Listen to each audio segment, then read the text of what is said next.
Hey there, everyone. It's Eric Richards from Springs Houses Online Realty. Let's do the May recap. Apologize for the delay in getting this out. I was enjoying a little vacation time. Anyway, so we saw a pretty good rise in available homes for sale, about a little more than 500 homes available. That's a pretty significant increase, but as we've talked about over the spring months, the inventory will always rise like that because you see a increased confidence in the idea that my home will sell during the summer. And you see this trend occurring here as well. New listings, again, not surprised that we're seeing this increase. There is a growing sentiment in the market that the inventory is getting full. I'm not in an alarm state, but I definitely know that when you list a home, you have to be competitive in pricing, and that when you're a buyer, you're going to have a lot of options. So let's kind of put a pin in this emotion that I'm feeling right now, and maybe down the road, we'll see something that will fully convince me that we've either got too much or we're doing okay. The canary in the coal mine, a buyer's willingness to put a home under contract and a seller's willingness to take an offer. The fact that we are basically flat over these last 3 years, again, remember this is January through May, is pretty convincing that things are kind of flat. So as inventory rises, but contracts, homes that go under contract, meaning that the normal activity of buying and selling is occurring and there's nothing extra going on, tells me that growing inventory, maybe we see 4,000 total listings by the end of June. Days on market, this is falling. So correction to what I just said a moment ago, maybe it's just that the buyers who were kind of waiting until the summer are now finally appearing. Maybe those homes that were stale on the market finally got sold.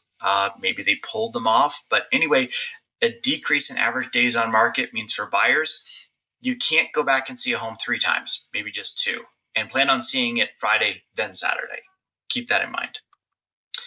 Total sales year to date. So we've got a little bit of an increase over 24, which is good. 24 was considered by many to be the low point. We're still down from 23. That's when rates were really starting to hike up. And obviously, we are nowhere close to COVID era. Average median sale prices. Good to see this average price pull back a little bit. Not so good that the median price remained relatively flat. And then finally, residential home sales.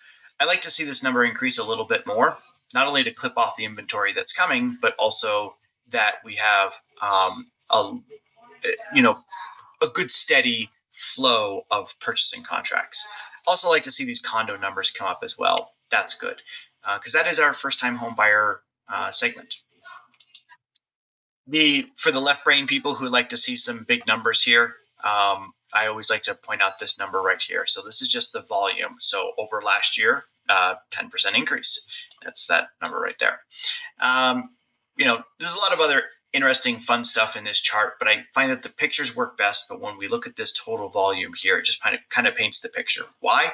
Because people always ask real estate agents, how's the market? And this is the best way of saying, we're up about 10%. This number is more telling, though, for those of you that are thinking about listing your home. What percentage of you in these various price brackets are going to have to take price reductions in order to sell your home? There's an anomaly over here, and we'll talk about that one in a moment. But for the $200,000 to $300,000 price point, 40% of homes had to take a 5.3% price reduction. That's how you read this. Go to the meat and potato of Colorado Springs. 38% of homes had to take a 1.8% price reduction. So not a huge amount. Teller County, there's just less homes being sold up there. So sometimes the numbers can swing wildly, but there's nothing really out of whack except for this 2 million all the way and on up to 10 million. This number here, they had 83 homes available for sale and the average price reduction was actually increases. Boy, those people feel pretty confident that their homes are pretty amazing because they are actually doing price increases. So that is the market report. I hope you enjoyed it. Hope you find this interesting. And if you have more questions, please reach out to me. Hope you have a wonderful rest of your day and we'll talk to you soon.